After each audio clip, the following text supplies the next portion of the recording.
World class skill centre Jaunapur में सरकार द्वारा निर्माण कार्य में देरी होने के कारण अब गांव देहात अपनी आवाज़ को उठा रहा है और निरंतर पंचायत के माध्यम से आवाज़ को बुलंद कर रहा है। इसी मुद्दे पर भाजपा के वरिष्ठ नेता और पूर्व विधायक चौधरी ब्रह्म सिंह तंवर ने एक प्रेस कॉन्फ्रेंस के द्वारा क्या कहा, देखिए सुनिए। दिल्ली में बनना था तो दिल्ली में जमीन तय की गई थी कि यहाँ पे महरौली क्षेत्र में कहीं भी मिले जमीन, तो ये जौनापुर गांव में जमीन मिली और इसके लिए जमीन तय हुई 37.1 एकड़, जिसमें ये यूनिवर्सिटी बनाई जानी थी। ये 2012 में हुई थी और 2012 में ही दोनों देशों के बीच में दोनों सरकारों ने बैठ करके, जिसमें प्राइम मिनिस्टर की मीटिंग हुई थी, उसमें MOU हुआ कि यहाँ पे यूनिवर्सिटी बनाई जाए। यह स्किल सेंटर जब यहाँ पे बनाना तय हो गया, जमीन भी तय हो गई और जमीन हुई 37.1 एकड़। तो सबसे बड़ी बात यह है कि 2012 में ही और ये अगस्त के टाइम में इसको जमीन को कब्जा भी दे दिया गया था रेवेन्यू डिपार्टमेंट, इनके हैंड ओवर कर दी, रिक्वायर करके रेवेन्यू लेके और इनके हैंड ओवर कर दी गई थी ताकि ये काम शुरू कर सके। उसके बाद केंद्र में भारतीय जनता पार्टी की सरकार बनी, मोदी जी प्राइम मिनिस्टर बने। इन्होंने यहाँ पे लैंड यूज चेंज के लिए केंद्र सरकार को अप्लाई किया कि यहाँ पे हमें यूनिवर्सिटी बनानी है इस जमीन के ऊपर, और उसमें भी देर नहीं हुई। सितंबर, लगभग 24 सितंबर में, इतना कह सकते हैं सितंबर में ही 2014 को ही भारत सरकार ने इसका लैंड यूज चेंज करके NOC दे दी थी कि यहाँ पे आप यूनिवर्सिटी बना सकते हैं। ये 2015 में इसकी 4 दीवारी हुई।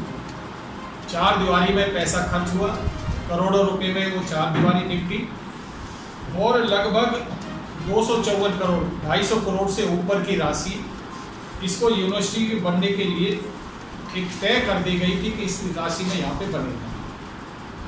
कार्य चलता रहा, 30 करोड़ रुपए से भी ज़्यादा राशि उसमें खर्च कर दी गई बनाते समय।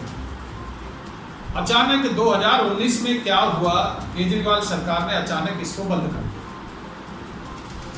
और यहाँ पे यूनिवर्सिटी ना बनाया जाए। वहाँ से सब कुछ तंबू वंबू जितना भी सब कुछ सामान था उसको उठार करके ले गए। काफी दिनों तक लोग ये पूछते रहे, अचंभे में रहे कि कारण क्या हुआ, बंद क्या हुआ, कोई बताने को तैयार नहीं। गांव के लोग जागे, उन्होंने कोई संघर्ष समिति बनाई, कोई विकास संगठन बना और सब भागदौड़ में लग गए कि ये यूनिवर्सिटी बनी क्यों नहीं, क्योंकि सबके एक मन में जिज्ञासा थी कि यहाँ पे यूनिवर्सिटी बनेगी, हमारे क्षेत्र का भी नाम होगा, यहाँ के नौजवानों का भी फायदा होगा। तो ये सारा वहाँ पे काम चलता रहा, लेकिन उन्होंने नहीं बताई और लास्ट में उन्होंने कहा कि ये जमीन रिज में है। लास्ट में कहा केजरीवाल सरकार ने कि जमीन रिज में है, बारे में ली। तो क्या रेवेन्यू डिपार्टमेंट ने तब नहीं कहा कि जमीन रिज के अंदर?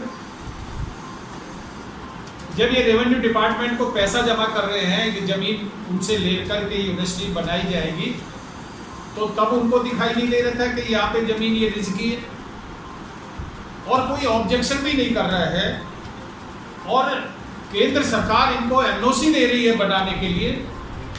तब भी इनको किसने कहा, किसने डंडा लेकर इनके पीछे भागा है कि तुम इस जमीन में यूनिवर्सिटी नहीं बना सकते।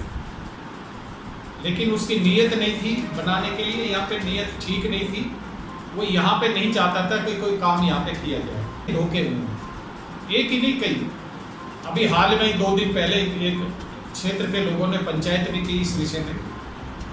पंचायत में डिसाइड हुआ कि भाई यूनिवर्सिटी यहाँ बननी चाहिए।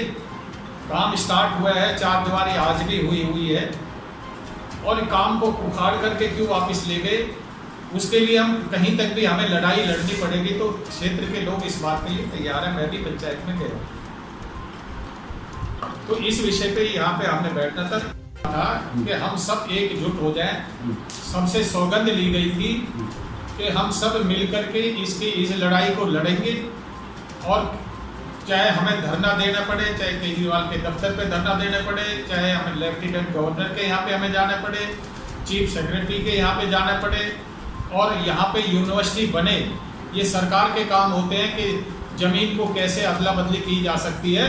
अगर रिजकी ही मामला है, अगर पहले सरकार को दिखाई नहीं दे रहा था, अब सरकार को दिखाई देने लगा है, तो इसके बदले में कहीं भी रिज को ज़मीन दी जा सकती है और इसका ट्रांसफ़र करके यहाँ पे यूनिवर्सिटी बनाई जा सकती है। लेकिन ये आपके माध्यम से मैं केजरीवाल तक भी ये खबर देना चाहता हूँ कि उसका दिमाग हमेशा उलट क्यों चलता है, नेगेटिव क्यों चलता है, पॉजिटिव क्यों नहीं चलता।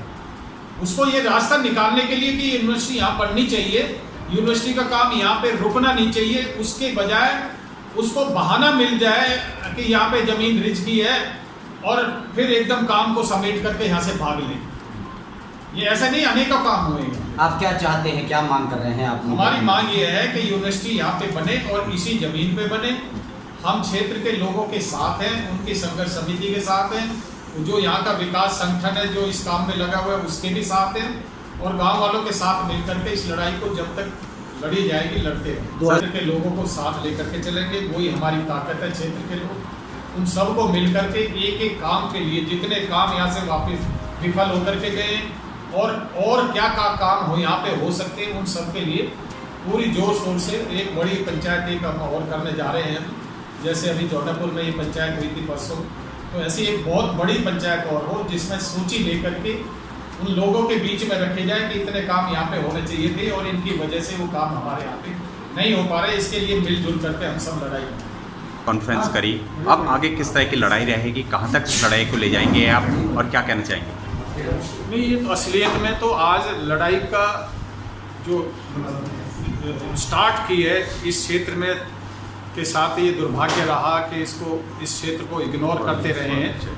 तो आगे कोई इग्नोर ना करे, ना कोई हिम्मत करे इग्नोर करने की।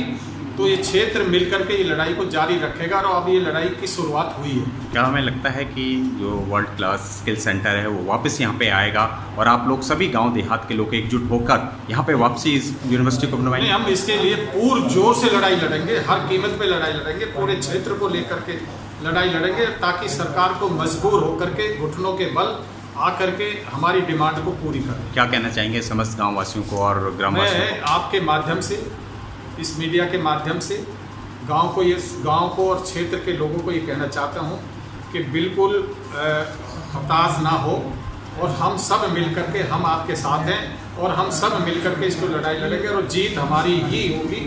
ये मैं आश्वासन गांव वालों को देता हूँ।